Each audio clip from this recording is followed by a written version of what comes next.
Haddad diz que Brasil é truculento e que rico tem que pagar mais imposto do que o pobre. Deixa eu explicar para vocês um pouco assim de como eu acho que funciona essas entrevistas, né, para a grande mídia. O Haddad está fazendo o good cop e o bad cop ao mesmo tempo, gente. Todo ministro da Fazenda que toma medidas mais liberais, que é o caso dele, começa a ser bajulado pela TV Globo, porque essa é a agenda principal política e econômica da Rede Globo, que é defender o liberalismo econômico, que no fundo é a proteção do 1%. Mas, ao mesmo tempo, o Haddad vai lá e dá uma entrevista para a Mônica Bergamo, fazendo afirmações mais de centro-esquerda, e é bem interessante essa entrevista que ele dá para a colunista da Folha de São Paulo. O ministro da Fazenda diz que o déficit zero será alcançado com combate a distorções tributárias absurdas e patrimonialistas e afirma que o governo está promovendo a republicanização do Estado. Vamos ler juntos aqui. Elogiado no mercado financeiro e entre o empresariado por sua reforma tributária e do arcabouço fiscal, o ministro da Fazenda, Fernando Haddad, afirma que a discussão sobre a segunda etapa da mesma reforma, que se propõe a mexer na renda e no patrimônio, enfrentará resistência muito maior dos setores que hoje o aplaudem. Mas nós vamos divulgar os dados, afirma ele, como um país com tanta desigualdade isenta imposto de renda do 1% mais rico da população, questiona. Haddad diz que a primeira etapa da reforma já equivale ao plano real do terceiro governo Lula, comparando a medida com o controle da inflação do governo de Fernando Henrique Cardoso.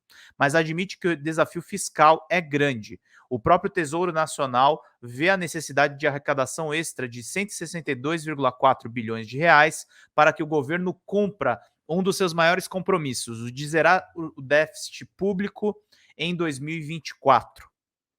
Vamos ver a entrevista do Haddad. Questionado se não terá que aumentar impostos ou cortar investimentos, ele afirma que o governo buscará corrigir distorções absurdas do sistema tributário para cumprir a meta. Aponta como exemplo o escândalo patrimonialista dos mais execráveis em regras que beneficiam empresas no julgamento de suas dívidas na Receita Federal. Estamos promovendo a republicanização do Estado brasileiro, afirma o ministro.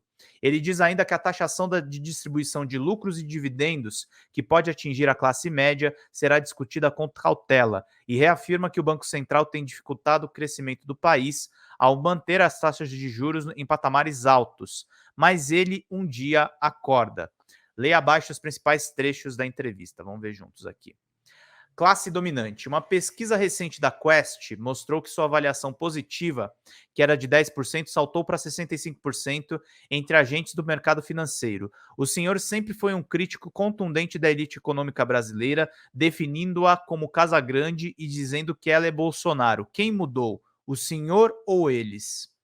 Aí o Haddad responde: o Brasil é um país truculento, a natureza da nossa sociedade é violenta, embora nem sempre isso seja admitido ou verbalizado. Houve uma mudança social importante no país na última década. Novos protagonistas chegaram aos altos escalões do Estado brasileiro graças ao maior acesso às universidades, entre outras conquistas. E a ascensão do Bolsonaro foi, de certa forma, uma reação ao fato de as portas se abrirem para quem nunca se sentou à mesa. No Brasil, a classe dominante sempre resistiu à formação de uma classe dirigente distante dos interesses particulares de setores e grupos específicos, como ocorre em países ricos e desenvolvidos. Tanto é verdade que a classe dirigente imperial entregou o Estado brasileiro à classe dominante como indenização pelo fim da escravidão. Seria bom para o país se tivéssemos uma classe dirigente plural que pudesse enxergar a floresta sobre diversos pontos de vista e não apenas as árvores. Toda vez que há uma real alternância de poder no Brasil, ocorre essa tensão porque a classe dominante se sente expropriada de algo que pensa que é dela, que é o Estado brasileiro. Opa, deixa eu ver aqui se eu estou bem a conexão. Estão me ouvindo, gente? Vão curtindo e vão compartilhando, vão curtindo e vão compartilhando. Mas neste momento não há tensão, apenas elogios. A reforma foi pró-mercado? Bom, alguém no teu lugar poderia fazer uma pergunta oposta.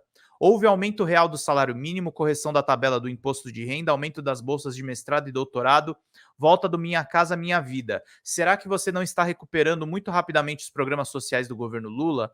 Na verdade, nós estamos procurando achar uma linha fina. Acabar com o teto de gastos é uma reforma pró-mercado? Fazer uma reforma tributária ansiada por 30 anos é pró-mercado? Tem coisas que são boas para todo mundo, inclusive para o mercado. O nosso desafio é recuperar a tese que vigorou nos mandatos anteriores do presidente Lula, de que os de baixo ganharem um pouco mais não significa os de cima perderem, significa caminhar na direção de uma sociedade mais equilibrada, diz o Fernando Haddad. Reforma tributária, mas a situação de hoje é adversa e remota a possibilidade de se repetir o crescimento dos governos anteriores de Lula, quando todos podiam ganhar de fato. Mas o Brasil deve e pode crescer mais. E a reforma tributária é essencial para isso. É um marco histórico, que já foi comparado por economistas, sem exagero, ao plano real do governo chamado Lula 3. E, de fato, o impacto da reforma será da mesma proporção em termos de eficiência econômica. Os investidores não vão esperar 5 anos pelos efeitos dela, referindo-se ao prazo da transição para que mudanças sejam implantadas. Eles vão olhar e dizer: bom, o país tomou o jeito, entendeu e resolveu o problema. A segunda parte da reforma, diz a Mônica Bergamo, deve mexer com patrimônio e renda, ou seja, no bolso. Será possível aprová-la? Há 10 anos, quando tentou aumentar o IPTU como prefeito de São Paulo, o senhor se disse socialista e a favor da distribuição de renda, mas que a Casa Grande não deixava isso ocorrer na velocidade necessária. Diz o Haddad: eu sou de centro-esquerda. Eu tenho uma concepção de sociedade muito diferente da que a gente vive. É lógico que ao longo dos anos eu mudei, mas o meu compromisso com o tema da emancipação das pessoas, de que cada ser humano merece sonhar, projetar um futuro, é um compromisso de vida. Mas prever resistência? É claro, nós vamos divulgar os dados. Você acha que um brasileiro que é rico, tem residência no Brasil e dinheiro fora, não tem que pagar pelo rendimento de um fundo offshore pessoal? Por quê? Qual é o sentido? E os fundos exclusivos de uma pessoa que delega as cotas para os seus descendentes e não paga imposto de renda nunca. São pessoas que chamam a atenção do mundo sobre o Brasil. O trabalhador hoje está isento de imposto de renda, graças ao presidente Lula, em até R$ 2.640. Gente, vão pingando superchats, por favor, para a gente manter essa live. A gente precisa de uma meta de R$ 50. Você ganhou 2.650, já paga. E uma pessoa que ganha 2.640.000, ela está isenta? Como um país com tanta desigualdade isenta 1% mais rico da população? Qual vai ser o dia que nós vamos olhar para o problema e resolvê-lo? O presidente da Câmara dos Deputados, Arthur Lira, vai se espelhar por esta parte da reforma como fez pela outra? O Congresso, que vai dar a última palavra, sabe o seguinte: quando você está vivendo um ciclo de bonança, tem para todo mundo. Agora não tem. E a sua omissão vai significar uma pessoa a mais com fome. É justo eu cortar o salário mínimo do Bolsa Família para manter uma isenção, repito, que não tem nenhum outro lugar a não ser em paraíso fiscal? Há uma expectativa grande sobre a taxação de distribuição de lucros e dividendos, hoje isenta. Isso será revisto? Isso vai ser endereçado com mais calma, porque não dá para tomarmos uma medida sem considerarmos os impactos do imposto de renda da pessoa jurídica. Aí pergunta a Mônica Bergamo de novo: uma parte da classe média se organizou em torno dessa pejotização e seria fortemente atingida. É por isso que tem que ser uma coisa muito bem feita, de forma cautelosa, discutindo com a sociedade e também provavelmente com prazo de transição, de adequação, de coibição de planejamento tributário, que é feito única e exclusivamente para abusar do instituto jurídico para fins particulares. Não dá para fazer da reforma atabalhoada, primeiro porque pode não sair, segundo porque pode não produzir os resultados que nós desejamos. Nós não vamos ter pressa em relação a isso.